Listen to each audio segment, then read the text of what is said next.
晚上好，朋友们。想象一下，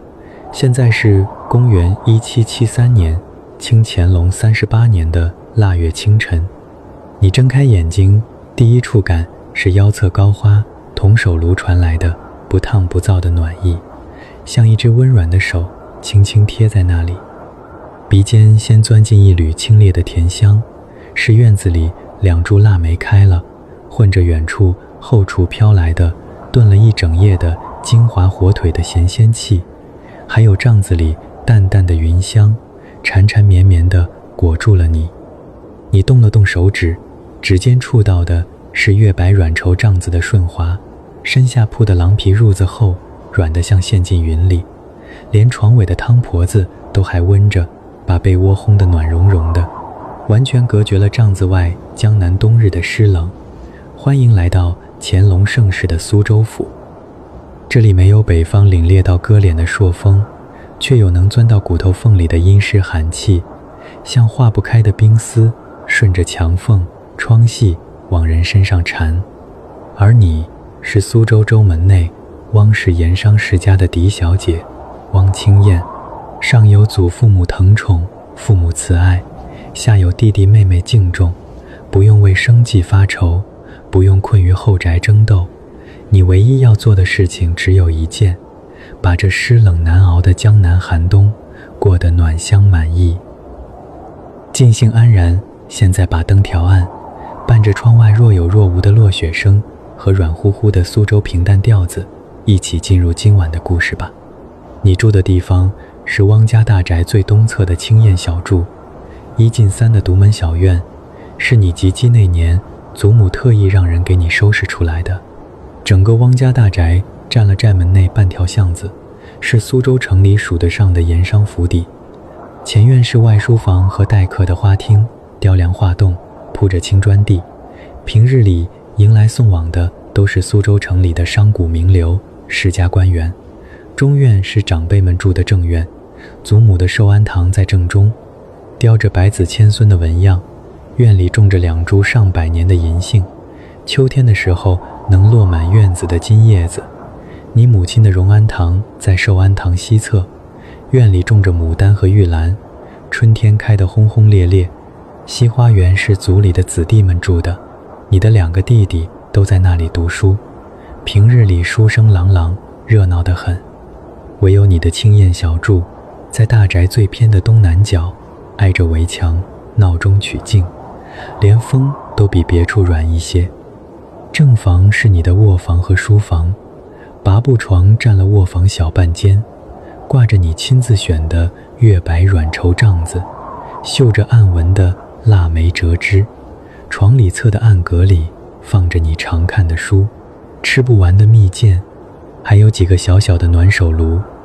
床前的脚踏铺着厚厚的藏青绒毯，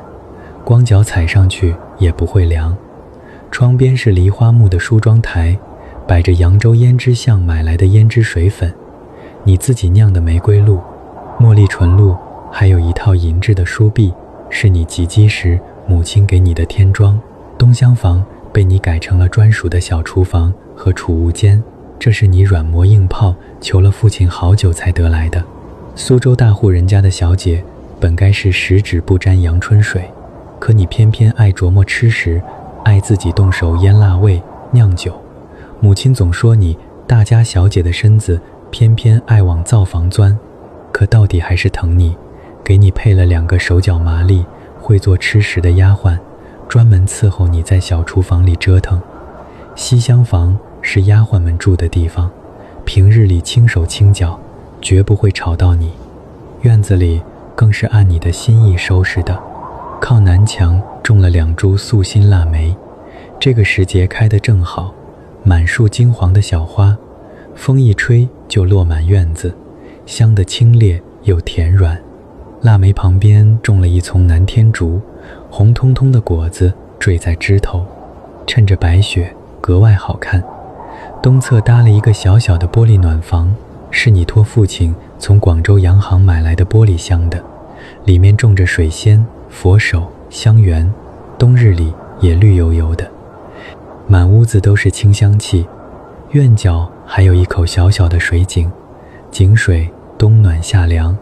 你酿酒腌菜都要用这口井里的水。乾隆38年的苏州，正是盛世里最繁华的时候，门内外商贾云集，山塘街画舫不绝，南来北往的货物都在这里集散。松江的棉布，杭州的丝绸，福建的茶叶，广州的洋货，还有太湖里新鲜的鱼虾，山里运来的笋干菌子，只要你想要，没有买不到的。姑苏繁华图里画的盛景，就活生生铺在你眼前。江南的富庶全揉在了这一城的烟火里，而盐商世家更是把日子过得精致到了骨子里。苏州人讲究不时不食，春日里要吃头刀、韭菜、糖热鱼，夏日里要吃新莲、鲜藕、太湖三白，秋日里要吃大闸蟹、新米、桂花糖、玉漆。到了冬日，这湿冷的天里，苏州人家的日子全靠一口热食、一坛暖酒、一炉炭火撑着。而你作为汪家的嫡小姐，不用为柴米油盐发愁，不用为生计奔波，你整个冬天的心思全花在了这一口暖食、一坛暖酒上。从10月小阳春开始，你就忙着腌腊味、酿冬酒、备年货，把整个冬天的暖都一点点囤进了陶瓮里、酒坛里、房梁上。在这个年代的苏州，能在冬日里有一间暖融融的屋子，有烧不完的银霜炭，有吃不尽的腊味暖酒，有满院的花香，已经是顶顶幸福的日子了。而你把这份幸福过得细水长流，满是甜香。你伸了个懒腰，帐子外传来丫鬟轻手轻脚的动静，是你的大丫鬟知夏听见你醒了，端着洗漱的东西进来了。小姐醒了，知夏的声音软乎乎的，像苏州的糯米团子。她轻手轻脚地掀开帐子，把手里的铜盆放在脚踏上。今早天阴，怕是要落雪，奴婢给您备了热水，您先洗漱。松萝茶已经温在炉子上了。你坐起身，被窝里的暖意散了些，立刻就有小丫鬟把叠得整整齐齐的衣服递了过来，先给你披上了一件厚绒的寝衣，挡住了寒气。你踩着绒毯下了床，铜盆里的热水冒着淡淡的热气，温度刚好不烫嘴。你用胰子洗了手脸，胰子是你自己用猪油、皂角、玫瑰露做的，洗过之后手上留着淡淡的玫瑰香，一点都不干。知夏给你端来了温好的松萝茶，是今年的新茶，用银霜炭温着，温度刚好。你抿了一口，清冽的茶香顺着喉咙滑下去，整个人都醒透了。接下来是穿戴，贴身的是湖州的中衣，软乎乎的贴在身上，一点都不冰。外面穿一件石青色的软缎棉袄，里子铺着薄薄的羊绒，轻得很，却格外暖。袖口和领口绣着你自己绣的暗纹腊梅，不张扬，却格外精致。外面再罩一件月白的绫绸披风，领口和袖口镶着一圈雪白的狐毛，风一吹就软软地贴在脸上，暖得很。脚下是软缎的棉鞋，鞋面绣着折枝梅花，里面铺着厚厚的羊绒，踩进去像踩在云里，一点都不凉。你坐在梳妆台前，知夏给你梳了一个简单的垂环分销髻，没有插太多首饰，只戴了一只珍珠簪子，一对翡翠耳坠，都是平日里常戴的，不重，却衬得人温婉。你对着镜子抿了一点胭脂，是胭脂巷最有名的那家做的，玫瑰色的，提气色却不张扬。收拾妥当，你做的第一件事就是披着披风走到院子里。刚推开屋门，一股清冽的腊梅香就扑了过来，混着湿冷的空气，吸一口肺里都凉丝丝的。天果然阴得厉害，铅灰色的云压得很低，院子里的青石板上结了一层薄薄的白霜，踩上去滑溜溜的。两株腊梅开得正盛，满树金黄，落了一地的花瓣。旁边的南天竺红果子挂在枝头，格外精神。你先走到暖房里，掀开门帘，一股暖融融的带着佛手香气的热气扑了过来。暖房里的水仙已经打了花苞，鼓鼓的，再过几天就能开了。几个黄澄澄的佛手摆在条案上，香气浓得很，是你特意从金华买来的，摆在屋里熏香，比什么香饼都好闻。还有几盆香橼，也是黄澄澄的，看着就喜庆。你挨个摸了摸水仙的花盆，看土干不干，又给佛手喷了点水，这才心满意足地走出来。然后你走到东厢房的储物间，这里是你整个冬天的底气所在。刚推开门，一股咸香混着酒香的气息就扑了过来，暖融融的，带着烟火气。房梁上整整齐齐挂着你秋末就开始腌的腊味，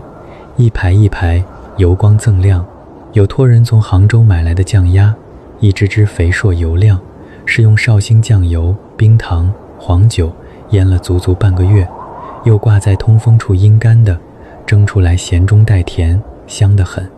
有你自己腌的酱肉，选的是猪身上最好的五花肉，肥瘦相间，一层肥一层瘦，用盐、花椒、八角、桂皮、黄酒、酱油腌了10天，每天都要翻一遍，然后挂起来风干。现在已经泛着好看的酱红色，切薄片蒸出来，肥而不腻，入口即化。还有你亲手灌的腊肠，用的是猪小肠，灌的是7分瘦3分肥的猪肉，加了白酒、盐、花椒，一点点糖。风干之后，无论是蒸着吃还是和冬笋一起炒，都香得能下3碗饭。除此之外，还有腊鸡、腊鱼、腊兔，都是你托人从乡下收来的走地鸡，太湖里的新鲜白鱼，山里打的野兔，处理干净之后腌好风干的，整整齐齐挂在房梁上，看着就格外踏实。墙角摆着一排大大小小的陶瓮，是你专门从宜兴订来的，透气不漏水，最适合腌东西。最大的那几个陶瓮封着红布，里面是你腌的咸肉，用粗盐和花椒揉透了，一层肉一层盐码在瓮里，封好口，能吃一整个春天。旁边的几个瓮是你做的糟肉、糟鹅、糟鱼，用的是绍兴黄酒的酒糟，加上盐、糖、黄酒、花椒、八角调成糟卤，把煮好放凉的肉、鹅、鱼放进去，封在瓮里，糟上20天，拿出来就能吃。糟香浓郁，咸鲜适口，是苏州人冬日里最爱的下酒菜。还有几个小瓮是你腌的糖醋、萝卜、酱黄瓜、辣白菜，都是爽口的小菜，早上喝粥的时候吃，解腻又开胃。靠里的墙根摆着一排酒坛，封得严严实实，是你整个冬天的温柔所在。最大的那2坛是今年10月新酿的苏州冬酿酒，又叫阳线酒，是苏州人冬日里独有的甜酒，用糯米加上桂花、酒曲酿的，度数不高，甜丝丝的，带着桂花的香气。冬至前后喝最好，温一温，暖乎乎的，喝下去浑身都热了。旁边的几个酒坛是你春天酿的青梅酒，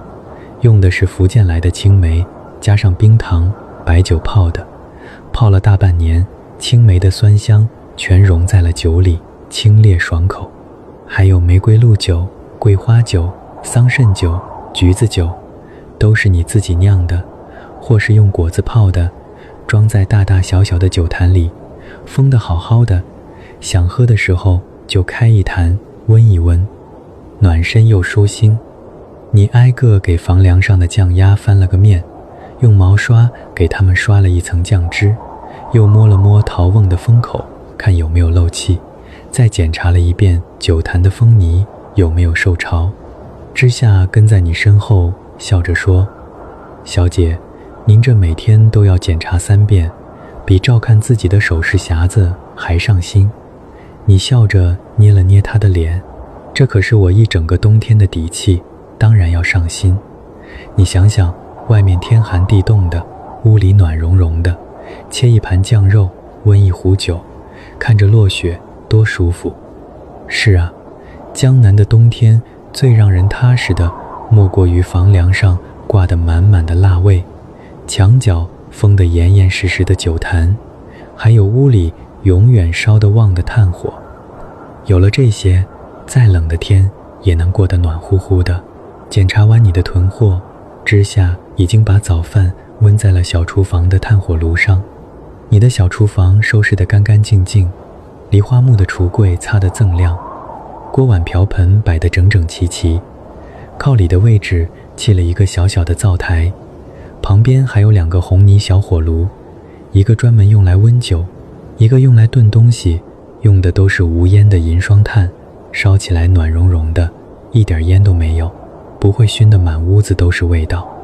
早饭是你早就吩咐好的，都是你爱吃的。鸡头米甜粥炖在砂锅里，用银霜炭温着，咕嘟咕嘟地冒着小泡。苏州本地的鸡头米颗颗饱满，软糯 Q 弹，加上冰糖和糯米熬得稠稠的，喝下去一口，从胃里暖到心里。蒸笼里蒸着酱肉包，皮薄馅大，咬一口就流油，是用你自己腌的酱肉做的，咸香适口。还有一碟你自己腌的糖醋萝卜，脆生生的，酸甜解腻。切了几片酱鸭，皮脆肉嫩，咸中带甜。旁边的温酒壶里温着你自己酿的糯米甜酒，度数很低，甜丝丝的，早上喝一口，暖身子又不会醉。你坐在小厨房的桌子前，慢慢吃着早饭，炭火暖着屋子，粥是热的，包子是热的，酒是温的，鼻尖是辣味的咸香和酒的甜香。窗外的风呜呜地吹着，可屋子里一点寒气都没有，安稳得很。吃完早饭，你换了一身出门的衣服，裹紧了披风，手里捧着一个小小的尖花银手炉，带着知夏和另一个小丫鬟知秋，从大宅的侧门出去，逛帐门的集市去了。乾隆年间的苏州，世家小姐并不是大门不出，二门不迈的。平日里逛集市、上香、走亲访友都是常有的事，更何况你是汪家的嫡小姐，出门有轿子跟着，有丫鬟陪着，家里人也放心。刚出大门，江南冬日的湿冷就扑面而来，像细细的冰丝顺着披风的缝隙往领子里钻，可紧接着街上的烟火气就裹住了你。门内的巷子青石板路结了薄薄的霜，踩上去滑溜溜的，两边的铺子都开着门，挂着各式各样的幌子在风里飘着。卖腊味的铺子门口挂着一排排的酱鸭、腊肠、酱肉，油光锃亮，咸香的气息飘得老远。老板站在门口，笑着跟来往的客人打招呼。卖酒的铺子门口堆着一坛坛的冬酿酒，封着红布，甜丝丝的酒香混着酒糟的香气，飘得满街都是。卖点心的铺子刚出炉的袜底酥、蟹壳黄、定胜糕，冒着腾腾的热气，甜香扑鼻。门口围了不少人，等着买刚出炉的热点心。还有卖花的阿婆，坐在铺子门口的小马扎上，篮子里摆着一把把的腊梅，一束束的水仙，清冽的香气隔老远就能闻到。阿婆的手冻得通红，却笑得格外慈祥。街上的人来人往，热闹得很。挑着担子卖菜的农夫，吆喝着新鲜的冬笋、白菜个；推着车子卖豆腐花的小贩，敲着梆子，吆喝着热乎的豆腐花，甜的、咸的都有。铁匠铺里传来叮叮当当的打铁声，混着茶馆里传来的软糯平淡声，唱的是《西厢记》里的段子，吴侬软语，软乎乎的，听得人心里都酥了。还有几个小孩子在巷子里跑来跑去，笑着闹着，手里拿着糖人，脸蛋冻得通红，却笑得格外开心。你带着丫鬟慢悠悠地走着，看着街上的热闹，心里也暖乎乎的。路过腊味铺的时候，老板张阿福一眼就看到了你，赶紧笑着迎了上来。汪小姐，您可来了，今早刚到的一批金华火腿，我特意给您留了2只最好的，整只的，3年陈的，您要不要看看？你笑着点了点头，跟着他进了铺子。铺子里挂满了各式各样的腊味，咸香扑鼻。张阿福小心翼翼地搬出来2只火腿，油光锃亮，肉质紧实，是顶好的3年陈金华火腿。你摸了摸，肉质紧实，没有一点异味，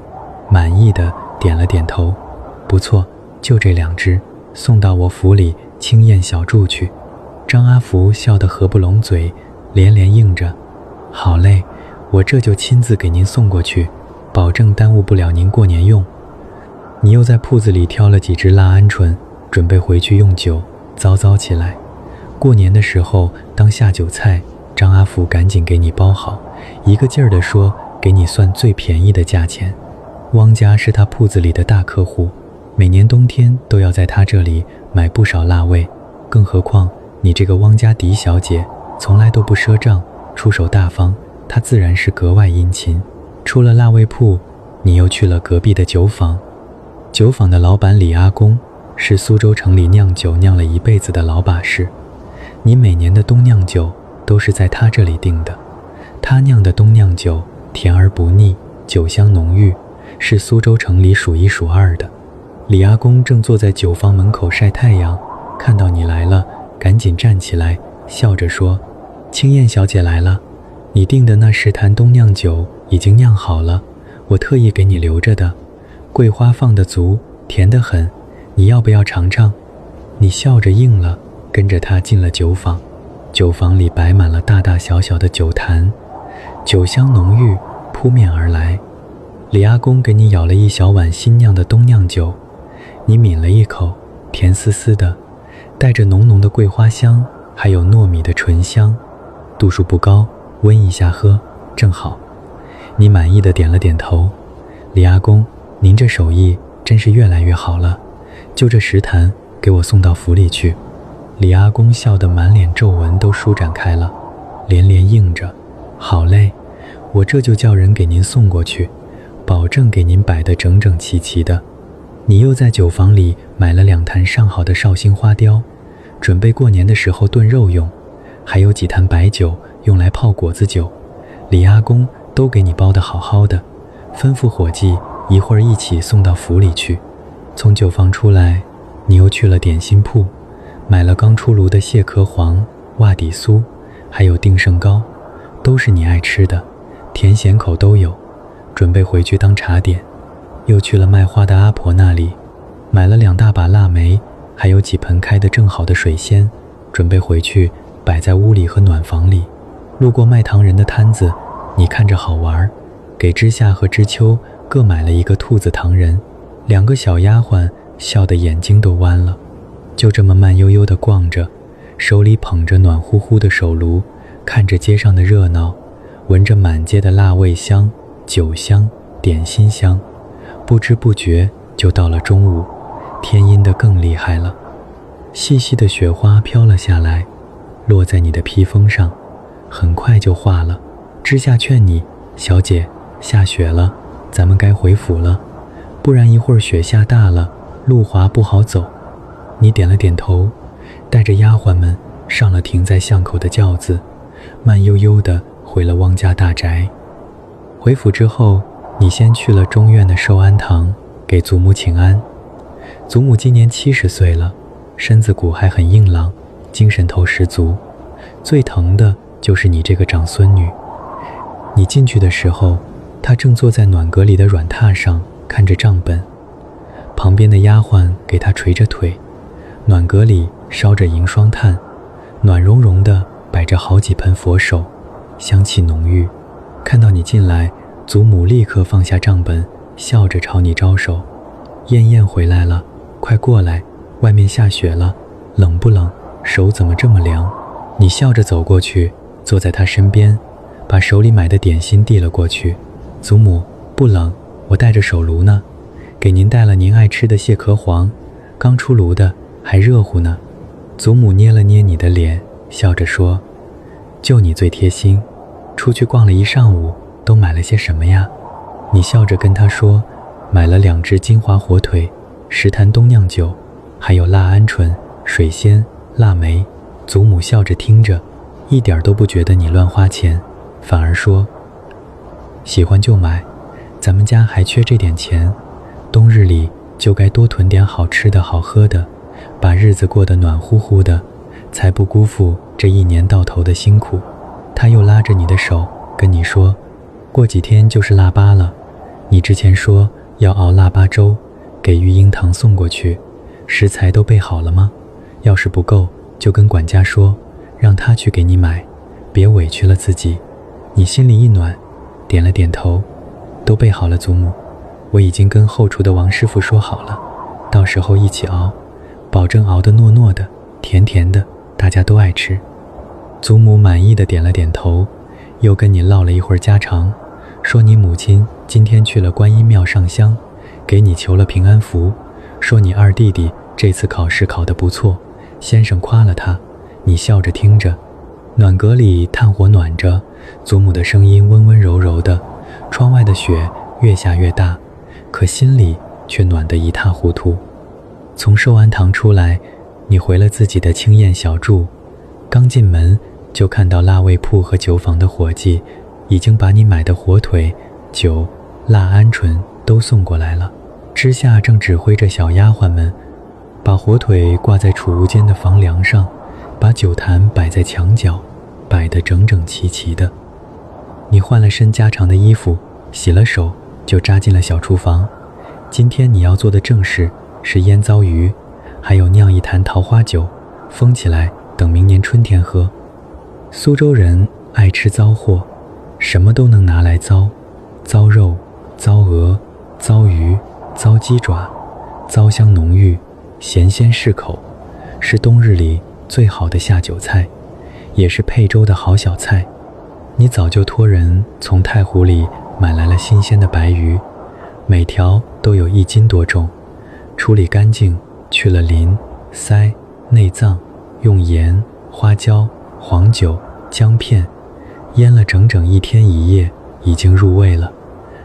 你把腌好的白鱼拿出来，用干净的布擦干表面的水分，放在通风处晾了一会儿，把表面的水分晾干，然后拿出你特意从宜兴订来的小陶瓮，洗干净，用开水烫过，擦干了水分，保证没有一点油腥和生水，不然糟鱼容易坏。之下给你端来了早就准备好的酒糟，是绍兴黄酒的头道酒糟，香气浓郁，加上盐、糖、黄酒、花椒、八角、桂皮，调成了稠稠的糟卤，咸淡刚好，香气扑鼻。你先在陶瓮的底部铺了一层厚厚的酒糟，然后放上一层晾好的白鱼，再铺一层酒糟，放几片姜片，一层鱼一层酒糟，码得整整齐齐，直到把陶瓮装满，最上面再铺一层厚厚的酒糟，把鱼完全盖住，然后盖上瓮盖，用黄泥和红布把瓮口封得严严实实的，一点气都不漏。这样封好，放在阴凉通风的地方，糟上20天就能吃了。你拍了拍手上的黄泥，笑着跟之夏说，到时候过年拿出来蒸一蒸，或者直接切了当下酒菜，糟香浓郁，鱼肉紧实，好吃得很。之夏笑着说，小姐您这手艺比后厨的王师傅都好，上次您做的糟鹅，老太太吃了都赞不绝口，说比府里厨子做的还好吃。你笑得眉眼弯弯，心里满是成就感。对于你来说，酿酒、腌腊味从来都不是什么上不得台面的活计，而是闺阁里的雅事，是把日子过甜的本事。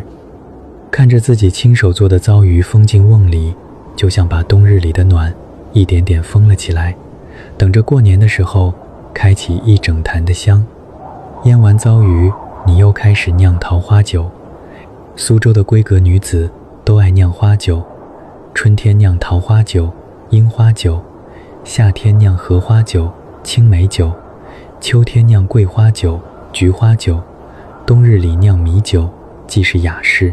又能喝到甜甜的果酒，暖身又舒心。你要酿的桃花酒，用的是去年春天桃花开的时候，你带着丫鬟们去桃花坞摘的新鲜桃花，挑的是刚开的花苞，没有一点露水，回来之后阴干，去掉花萼，只留花瓣晒得干干的，装在瓷罐里，存了快1年了，香气还很浓。之下给你端来了今年新收的圆糯米，淘洗干净，用清水泡了4个时辰，泡到用手一捏就碎的程度，然后放进蒸笼里，蒸熟成糯米饭，再摊开，放凉到不烫手的温度。你拿出早就准备好的酒曲，是苏州城里最好的酒曲，磨成粉，均匀地拌在放凉的糯米饭里，然后放进洗干净的陶坛里，中间挖了一个小小的酒窝，方便看出酒的情况。然后把晒好的桃花干，一层糯米一层桃花，铺在坛子里，再加上适量的冰糖和白酒，最后盖上坛盖，用黄泥和红布封得严严实实的。你带着丫鬟们把封好的桃花酒坛抬到院子里的腊梅树下，挖了一个坑，把酒坛埋了进去。等明年春天桃花开的时候，咱们再把它挖出来。你拍了拍手上的土，笑着说，到时候开了坛，桃花的香气全融在酒里，清冽香甜，好喝得很。到时候请徐家小姐、李家小姐他们过来，一起赏花喝酒，多好。知夏和知秋都笑着应着，眼里满是期待。忙完这些，已经是下午申时了，太阳早就躲进了云里，雪越下越大，院子里已经积了薄薄的一层白，2株腊梅在白雪的映衬下开得更艳了，香气也更浓了。你拍了拍身上的灰，洗了手，换了身干净的衣服，就钻进了正房的暖阁里，准备歇一会。暖阁里早就烧旺了银霜炭，暖融融的，一点烟都没有。窗边摆着你刚买回来的腊梅，插在汝窑的花瓶里，金黄的小花，香气清冽。桌子上摆着你刚买回来的点心，还有切好的酱肉、糟鹅。温酒壶里温着你刚酿好的桂花酒，甜丝丝的香气飘得满屋子都是。你刚坐在铺着厚绒垫的软榻上，拿起画本看了没2页，就听见外面的丫鬟通报，说隔壁徐家的小姐徐清源过来了。徐清源是你的闺中密友，苏州知府徐家的嫡小姐，和你同岁，从小一起长大，关系最好。2个人脾气相投，都爱吃吃喝喝，不爱那些后宅的勾心斗角。平日里3天2头就凑在一起，不是你去他府上，就是他来你这里。你赶紧笑着让丫鬟把他请进来，刚说完就听见一阵轻快的脚步声。徐清源裹着一件大红的狐毛披风，像一团火一样冲了进来，身上还带着落雪的寒气和腊梅的香气。燕燕，我快冻死了。徐清源把披风脱下来递给丫鬟，搓了搓冻得通红的手，一屁股坐在你旁边的软榻上，伸手就去摸桌子上的温酒壶，快给我喝口暖酒，暖暖身子。外面雪下得太大了，轿子都差点走不动。你笑着给他倒了一杯温好的桂花酒，递到他手里，慢点喝，没人跟你抢。这么大的雪，你不在家好好待着，跑过来做什么？徐清源喝了一大口温酒，长长的舒了一口气，整个人都活过来了，笑着说，在家待着太无聊了，我娘天天念叨着让我学规矩，说年后要给我说亲，烦死了，还不如来你这里躲躲清静。再说了，我听说你今天新酿了酒，腌了糟鱼，我不来尝尝，岂不是亏了？你笑着捏了捏他的脸，给他递了一块刚切好的酱肉，就你鼻子灵，尝尝，我今天刚从张阿福铺子里买的酱肉，蒸好了，肥而不腻，可好吃了。徐清源咬了一口酱肉，眼睛都亮了，连连点头，好吃，真好吃，比我们府里厨子做的好吃多了。燕燕，你这挑辣味的本事真是越来越厉害了。两个人就这么坐在暖融融的暖阁里，就着酱肉、糟鹅、点心，喝着温好的桂花酒，软声细语地唠着家常。许清源跟你吐槽，说他母亲给他找的那些人家，不是纨绔子弟，就是酸腐秀才，没一个看得上眼的。说山塘街新开了一家书场，里面的先生说《红楼梦》说的可好了，改天要带你一起去听。说杭州新来了一批绣样，花样可好看了，他已经订了几套，给你也留了一套。说你去年酿的青梅酒太好喝了，今年一定要给他留2坛。你笑着听着，时不时插2句话，跟他说你今天逛集市买的东西，说你腌的糟鱼，说你埋在树下的桃花酒，说腊八要熬腊八粥，给玉英堂送过去，问他要不要一起。徐清源立刻点头，要去，要去，我早就想跟你一起去了，到时候我让我们府里的厨子也熬几锅腊八粥，跟你一起送过去，也算积点德。两个人聊着聊着，就说到了过年的安排，说过年的时候要一起去寒山寺上香，要一起去山塘街看灯，要一起在家煮酒吃，暖锅要交换自己做的年礼。越说越开心，一杯接一杯地喝着温酒，脸颊都喝得红扑扑的，像熟透的苹果。窗外的雪越下越大，簌簌地落在院子里，落在腊梅树上，整个世界都安安静静的，只有暖阁里两个人软乎乎的说话声，炭火偶尔爆开的噼啪声，还有酒杯轻轻碰撞的清脆声响。暖炉温着酒，腊梅飘着香，身边有最好的朋友说着最贴心的话。窗外是漫天飞雪，屋里是满是暖香。江南的冬日，最幸福的时刻莫过于此了。天渐渐黑了，雪还在下，徐清源的轿子早就等在门口了，他依依不舍地跟你告辞，临走前还不忘叮嘱你一定要给他留2坛青梅酒，腊八前一定要叫他一起准备腊八粥的食材。你笑着送他到门口，看着他上了轿子，轿子渐渐消失在风雪里，这才转身回了屋。腊月的苏州，天暗得早，才刚到酉时，天就全黑了。整个汪家大宅都笼罩在茫茫的白雪里，安安静静的，只有各个院子里透出的暖黄灯光和偶尔传来的说话声，在风雪里显得格外温柔。你带着知夏去了中院的荣安堂，给父母请安，顺便一起吃晚饭。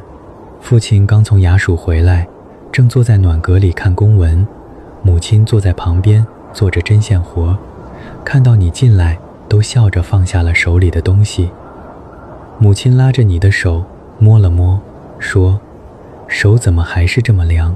今天下雪了，还出去逛了一天，也不怕冻着。”说着就给你塞了一个小小的暖手炉，是他刚给你暖好的，暖乎乎的。你笑着跟他们说，今天逛集市，买了火腿、冬酿酒，还有腊味。跟徐清源聊了一下午，父亲笑着听着，叮嘱你，出去逛可以，一定要带够人，注意安全，下雪天路滑，别摔着了。你点了点头，跟他们说了腊八要熬腊八粥，给育婴堂送过去的事。父亲立刻点头赞同，这是好事，积德行善应该做的，需要多少钱，多少食材，只管跟管家说，让他全力配合你。母亲也笑着说，我那里还有不少桂圆、莲子、红枣，都是今年新收的，你一会儿带回去，熬腊八粥正好。一家人说着话，很快就到了晚饭时间，丫鬟们把饭菜端了上来，摆了满满一桌子。中间是一个紫铜的暖锅子，烧着炭火，锅里炖着金华火腿、冬笋、菌子、丸子、白菜，咕嘟咕嘟地冒着泡，热气腾腾的，香气扑鼻。旁边摆着你腌的酱鸭、糟肉、腊肠、切得整整齐齐，油光锃亮，还有清炒虾仁、红烧鱼、炖鸡汤，都是苏州本地的家常菜，精致又好吃。桌子上还温着一壶绍兴黄酒，暖乎乎的，喝一口暖身子，一家人围坐在桌子前，热热闹闹地吃着晚饭。父亲和你说着最近苏州城里的新鲜事，母亲给你夹着菜，叮嘱你多吃点儿，补补身子。两个弟弟叽叽喳喳地跟你说，今天先生教了什么新的文章，考试考了多少分。暖锅里的热气腾腾地往上冒，模糊了每个人的笑脸，暖融融的，满是家的味道。你喝了2杯温黄酒，脸颊红扑扑的，浑身都暖乎乎的，看着身边的家人，看着满桌子的热菜，听着大家的欢声笑语，心里满是安稳和幸福。在这个年代，很多人冬日里能有一口热饭吃，有一件厚衣服穿，能活过这个冬天，就已经用尽了全力。而你生在富庶的盐商世家，有疼宠你的家人，有吃不完的辣味，喝不尽的暖酒，有暖融融的屋子，烧不完的炭火，还有满院的花香，知心的朋友，这样的日子已经是顶顶的幸福了。吃完晚饭，你陪着祖母和父母说了一会话，看着时辰不早了，就告退回了自己的青燕小筑。雪还在下，院子里已经积了厚厚的一层白，踩上去咯吱咯吱响，2株腊梅在雪夜里开得更盛了，香气混着雪的清冽，飘得满院子都是。暖房里的水仙在灯光下泛着绿油油的光，鼓鼓的花苞眼看着就要开了。你回到卧房，之下已经给你备好了洗漱的热水，还有暖好的寝衣，床里的汤婆子也换了新的热水，被窝烘得暖融融的。你洗漱完毕，换上了软乎乎的寝衣，打发丫鬟们下去休息，自己坐在窗边的软榻上，就着烛火看了几页随园食单。袁枚的这本食单写得实在是有趣，把各地的吃食写得活色生香。你看了一遍又一遍，每次看都有新的想法，想着下次要试试里面的新菜式。看了半个时辰，眼睛有些酸了，你放下书，走到窗边，推开了一条窗缝。外面的雪还在下，漫天的雪花像鹅毛一样慢悠悠地落下来，整个世界都白茫茫的，安安静静的，只有远处更夫打更的声音慢悠悠地传过来，还有偶尔传来的几声狗叫，在雪夜里显得格外清晰。寒风从窗缝里钻进来，带着腊梅的清香气和雪的凉意。你吸了一口，整个人都清醒了不少。你关上窗，走到桌子前，给自己倒了一杯温好的青梅酒，慢慢喝着。酒是温的，甜中带酸，清冽爽口，喝下去一口，从喉咙暖到胃里，浑身都热了。你看着窗外的漫天飞雪，看着屋里暖黄的烛火，看着房梁上挂得满满的腊味，墙角封得严严实实的酒坛，心里满是踏实和安稳。江南的冬天湿冷难熬，可只要有一口热食，一坛暖酒，一炉炭火，有家人疼宠，有朋友相伴，就能把这寒冬过得暖香满意，尽兴安然。你喝完了杯里的酒，吹灭了烛火，钻进了暖乎乎的被窝里。汤婆子暖着脚，手炉贴在腰侧，被窝里暖融融的，鼻尖是帐子里淡淡的云香和窗外飘进来的腊梅香，耳边是落雪的簌簌声和远处更夫慢悠悠的打更声。整个世界都安安静静的，暖融融的。你闭上眼睛，带着满满的安稳和幸福，慢慢睡着了。日子一天一天过，转眼间就到了冬至。苏州人讲究冬至大如年，这一日是整个冬天里最隆重的日子，家家户户都要团圆，吃冬至夜饭，喝冬酿酒，哪怕是再穷的人家，也要割一斤肉，打一壶酒，好好过个冬至。汪家这样的大户人家更是马虎不得，前一天你就把自己酿的冬酿酒还有腌的酱鸭、糟肉给祖母、父母、各房的长辈都送了一份，大家都赞不绝口，说你酿的酒甜，腌的辣味香。冬至这一日，府里张灯结彩，热闹得很。早上你带着弟弟妹妹给祖母、父母磕了头，领了冬至的红包。中午你和母亲一起带着府里的女眷包了冬至团，有肉馅儿的，有芝麻馅儿的，糯叽叽的，甜咸口都有。蒸好了先给祖宗供了，然后一家人分着吃。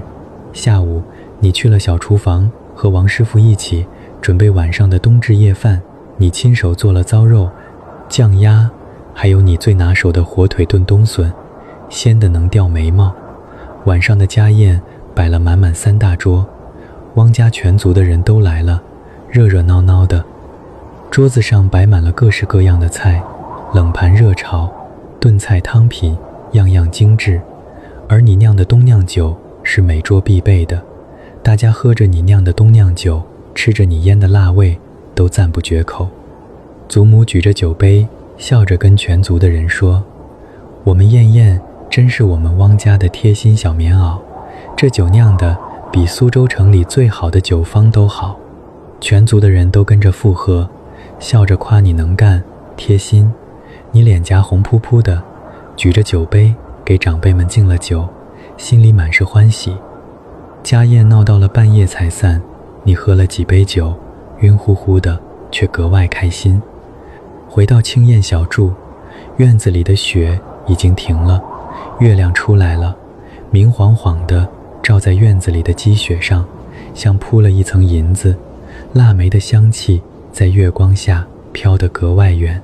你站在院子里，看着满院的月光白雪，闻着腊梅的香气，手里捧着一杯温好的冬酿酒，心里满是安稳。冬至夜最长，昼最短，过了冬至，白天就一天比一天长了，春天也就不远了。冬至过后，很快就到了腊八。前一天你就和徐清源一起把熬腊八粥的食材都备好了，糯米、精米、红豆、绿豆、桂圆、莲子、红枣、栗子、核桃、松子、葡萄干、枸杞，还有苏州本地的鸡头米、芡实，满满当当摆了一桌子，都是顶好的食材。腊八这天，天还没亮，你就带着丫鬟们去了大宅的后厨，和王师傅一起熬腊八粥。几口大灶烧得旺旺的，大铁锅洗得干干净净，食材按顺序下进去，先用大火烧开，再用小火慢熬，要熬足足4个时辰，才能熬得稠稠的、糯糯的。所有食材的香味都融在一起。你守在灶台边，时不时用勺子搅一下，防止糊锅。知夏和知秋在旁边帮着忙，徐清源也早早的就来了，带着他家厨子熬的几锅腊八粥，还有不少食材，陪着你一起守在灶台边。2个人说说笑笑，一点都不觉得累。粥熬好的时候，整个后厨都飘着甜甜的香气，稠稠的腊八粥盛在瓷碗里，米水交融，软糯香甜，看着就好吃。你先盛了第1碗，给祖母送了过去，然后给父母、各房长辈都送了。府里的下人也都领到了1碗热乎乎的腊八粥，还有1块酱肉，个个都笑得合不拢嘴。剩下的10几锅腊八粥，你和徐清源一起带着家丁丫鬟装在保温的木桶里，送到了城里的育婴堂，还有街上的乞丐、穷苦人家手里。看着那些孩子们捧着热乎乎的腊八粥，吃得满脸都是，笑得格外开心。看着那些穷苦人家的老人接过腊八粥，对着你连连道谢，眼里满是感激，你的心里也暖乎乎的。原来幸福从来都不是独自享用，而是把自己的暖分给别人一点。这个冬天，因为这1碗甜甜的腊八粥，变得格外温暖。腊八过后，年味儿就越来越浓了。你每天都忙着备年货，腌腊味、酿酒、做点心、准备年礼，忙得脚不沾地，却格外开心。你给每个相熟的姐妹都准备了年礼，有你自己酿的酒，自己腌的腊味，自己绣的手帕，个个都精致贴心。给祖母和父母准备了亲手做的护膝、暖手炉套，还有他们爱吃的点心、酱菜。给弟弟妹妹们准备了新的文房四宝，还有好吃的蜜饯、点心。日子一天天过，很快就到了小年，然后是除夕。除夕这一天，整个汪家大宅张灯结彩，红红灯笼挂满了整个院子，喜气洋洋的。早上，你带着丫鬟们把青燕小筑收拾得干干净净，贴了春联，挂了灯笼。院子里的腊梅开得正盛，趁着红红的春联灯笼，格外喜庆。中午，你和母亲一起带着府里的女眷包了饺子，有白菜猪肉馅的，有韭菜鸡蛋馅的，还有三鲜馅的，个个都圆滚滚的，好看得很。晚上的年夜饭是整个年里最隆重的家宴，摆了满满4大桌，全族的人都来了，热热闹闹的。桌子上摆满了各式各样的菜，有冷盘、热炒、炖菜、汤品，还有你亲手做的糟鱼、酱肉、腊肠、火腿炖冬笋，样样精致，香气扑鼻。你酿的桂花酒、青梅酒、冬酿酒摆满了桌子，大家喝着酒，吃着菜，说着这一年的趣事，笑着闹着，喜气洋洋的。年夜饭吃到半夜，快到子时的时候，外面响起了噼里啪啦的鞭炮声，烟花在天上炸开，五颜六色的照亮了整个苏州城的夜空。你和弟弟妹妹们跑到院子里，放烟花，放鞭炮，笑着闹着，看着天上炸开的烟花，心里满是欢喜。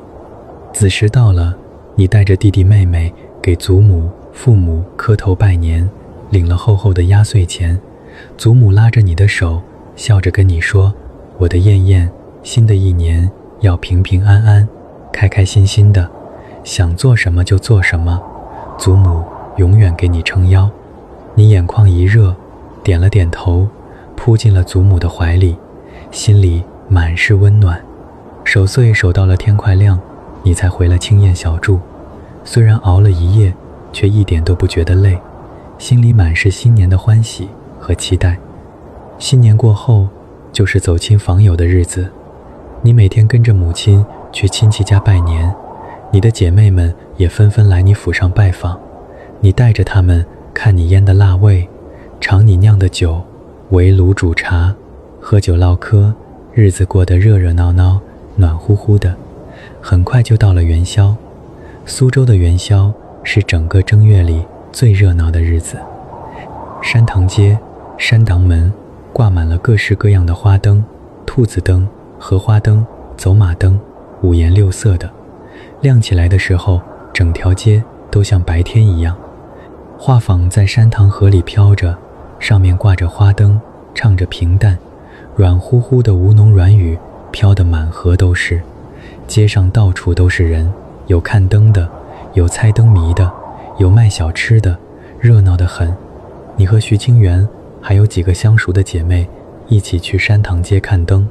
你们坐着画舫，顺着山塘河慢慢飘着，喝着温好的米酒，吃着点心，看着两岸的花灯，听着画舫上的平淡，笑着闹着，开心得很。下了画舫，你们在街上逛着，猜灯谜，买花灯，吃着热乎乎的汤圆，糯叽叽的，甜丝丝的，暖到了心里。街上的人来人往，热闹非凡。烟花时不时在天上炸开，五颜六色的照亮了每个人的笑脸。你看着身边笑着闹着的姐妹们，看着满街的花灯，看着天上炸开的烟花，手里捧着热乎乎的汤圆，心里满是幸福。这个冬天，从10月小阳春开始腌腊酿酒，到冬至的团圆，腊八的暖粥，除夕的年夜饭，元宵的花灯，你靠着一凉的腊味，一墙的酒坛，把湿冷的江南寒冬过得暖香满意，尽兴安然。元宵过后，年就算过完了，天气也渐渐暖和了起来，连下了半个月的雨终于停了，太阳出来了，金灿灿的洒在院子里，暖融融的。江南的湿冷寒气一点点散了，风也变得软乎乎的，不再像冬天那样刮在脸上，像冰丝一样。你把储物间里剩下的腊味都搬了出来，挂在院子里晒太阳，把被子、褥子也都拿出来，晒在院子里的绳子上，晒得暖乎乎的，带着太阳的香气。你搬了一把椅子，坐在院子里晒太阳，手里捧着一杯温好的米酒，看着院子里的腊梅渐渐谢了，迎春花开了，金灿灿的，满院子都是春天的气息。知夏笑着跟你说，小姐，你看，这冬天就这么过去了。你笑着点了点头，是啊，冬天就这么过去了。这个冬天，你腌了满满一粮的腊味，酿了满满一墙的酒，喝了无数杯暖酒，吃了无数顿热饭，陪了家人，见了朋友，做了善事，把湿冷难熬的江南寒冬过得满是烟火气，满是甜香，满是温暖。你站起身，走到院子里的腊梅树下，让丫鬟们把去年冬天埋在这里的桃花酒挖出来。酒坛挖出来了，封泥还好好的，你小心翼翼地敲开封泥，掀开坛盖，一股清冽香甜的桃花香气瞬间就飘了出来，混着米酒的醇香，闻着就让人醉了。